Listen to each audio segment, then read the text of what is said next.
Mga kababayan, handa na ba kayong sumama sa isang biyahe na hindi nyo malilimutan?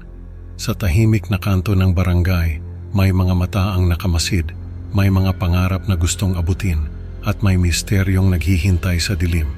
Sa episode na ito, saksihan natin ang kwento ng pag-ibig at kababalaghan sa tabi ng Caliraya Lake, kung saan ang isang camping trip ay magiging simula ng isang bangungot.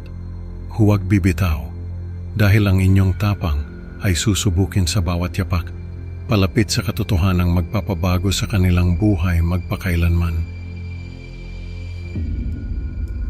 Sa isang sulok ng kanilang barangay, tahimik na nakaupo si Carlo, isang binatang payat at may malalim na tingin sa mundo. Hawak ang kanyang lumang gitara, pasimpleng tumatambay siya malapit sa bintana kung saan madalas sumilip si Andrea, ang babaeng lihim niyang minamahal. Sa bawat strum ng kanyang gitara, tila ba may himig ng pag-asa at pangarap na isang araw, mapansin din siya ng dalaga. Habang naglalakad patungo sa sakayan ng jeep, hindi maiwasan ni Carlo na ilabas ang kanyang cellphone at titigan ang larawan nila ni Andrea na kuha noong high school graduation. Isang simpleng ngiti mula kay Andrea ang nagpapalakas ng loob niya, isang alaala na pilit niyang kinakapitan. Sa isang maingay na karinderya, nagtipon-tipon ang barkada. Dito, hindi pinalampas ni Mark ang pagkakataon na asarin si Carlo sa kanyang pagiging torpe. Pero sa kabila ng tukso, binigyan ni Mark ng lakas ng loob si Carlo na ituloy ang balak niyang pagtatapat kay Andrea sa nalalapit na camping trip. Tila ba ang bawat halakhak at biro ay nagiging pampalakas ng loob para kay Carlo. Pagkatapos ng kanilang masayang pagkikita, naglakad si Carlo pauwi sa ilalim ng madilim na langit. Ang kanyang isipan ay abala sa pagpaplano at pag-iisip ng mga posibilidad na maaaring mangyari sa Caliraya. Ano kaya ang magiging reaksyon ni Andrea kung sakaling magtapat siya? Ito ang tanong na paulit-ulit na gumugulo sa kanyang isipan. Sa pagbaba nila ng jeep, sinalubong sila ng malamig na simoy ng hangin sa Caliraya. Ang tanawin ng lawa ay kakaiba, tahimik ngunit puno ng misteryo. Parang may ibang mundo na naghihintay sa kanila, isang lugar na puno ng hiwaga at kagandahan na hindi nila malilimutan.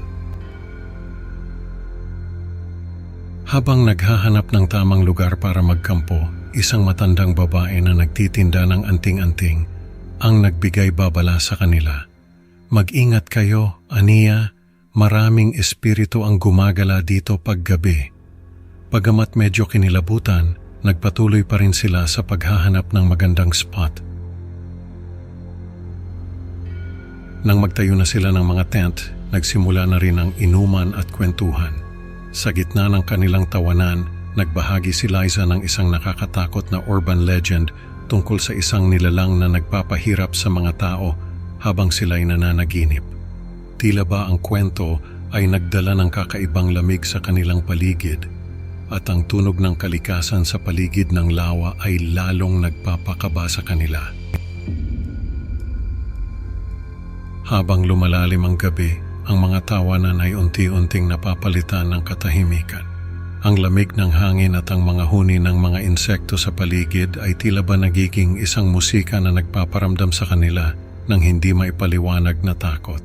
Ano kaya ang naghihintay sa kanilang unang gabi sa Caliraya? Ang bawat isa ay may kanya-kanyang pangamba, ngunit walang makapagsabi kung ano nga ba ang tunay na nag-aabang sa kanila sa dilim ng gabi.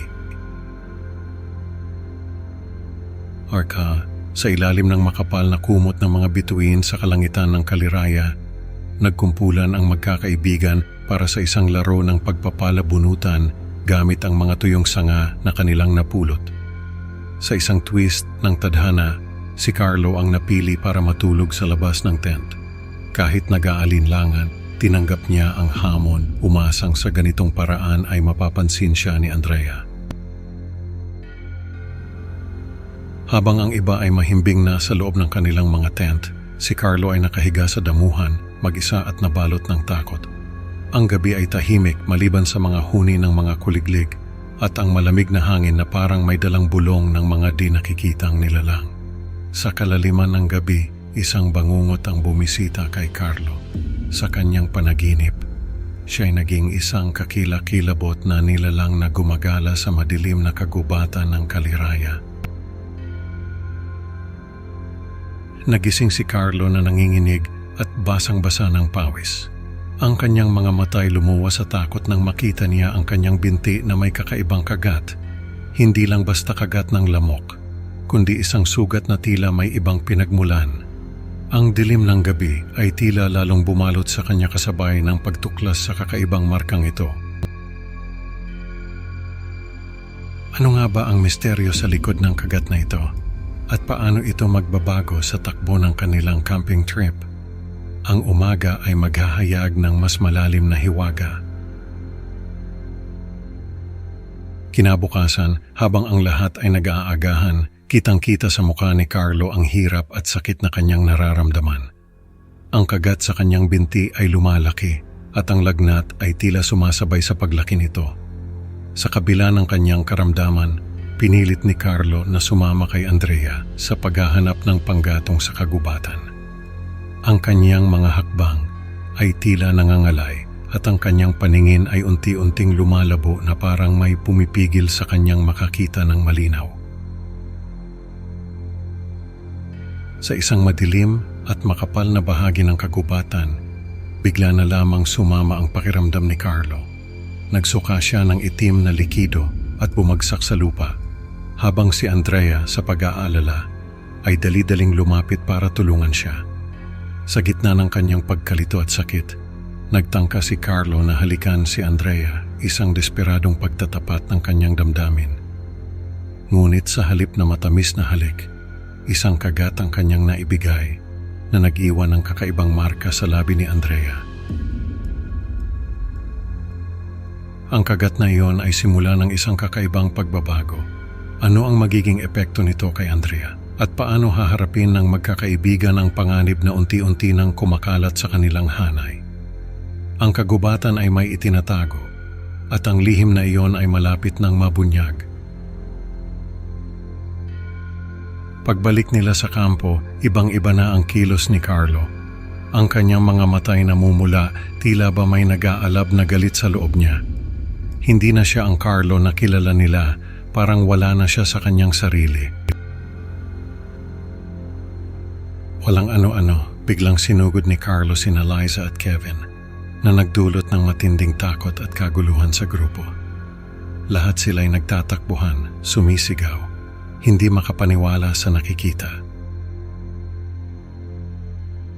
Sa gitna ng kaguluhan, hinarap ni Mark si Carlo hawak ang isang shotgun, pero kitang-kita ang pag-aalinlangan sa kanyang mga mata. Nanginginig ang kanyang mga kamay, hindi niya magawang iputok ang baril sa kaibigang nagwawala. Sa kritikal na sandaling iyon, si Andrea, na may sugat sa labi, ay hindi na nakapagpigil. Gamit ang kawali, pinukpok niya si Carlo sa ulo.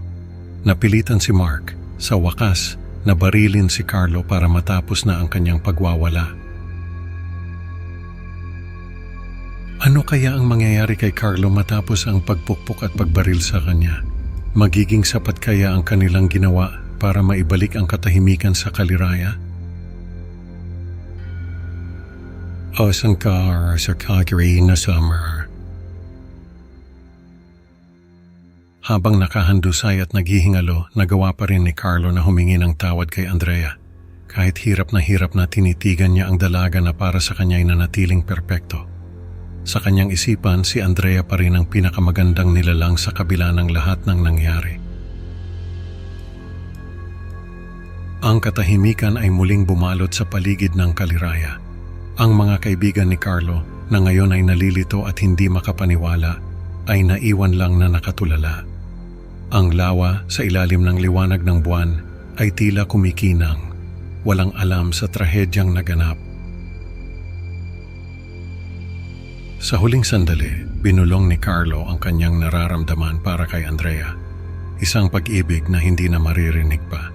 Isang pagtatapat na hindi na masusuklian. At sa gitna ng kanyang paghihirap, ang kanyang mundo ay tuluyan ng nilamon ng dilim. Ano na ang mangyayari sa natitirang magkakaibigan? Paano nila haharapin ang trahedyang ito na magpakailanman ay magbabago sa kanilang buhay? Sa kwentong ito natutunan natin na ang pag-ibig, kahit gaano katindi, ay hindi sapat na pananggalang sa mga panganib na nagtatago sa dilim. Salamat sa pakikinig, mga ka-Creepy Pinoy Stories. Huwag kalimutang mag-like at mag-subscribe para sa mas marami pang nakakakilabot na kwento. Excited na akong makasama kayo sa susunod na upload. Mag-ingat sa inyong mga panaginip, baka hindi na kayo magising. Hanggang sa muli, mga kaibigan, sa susunod na kwentong magpapataas ng balahibo sa inyong mga likod.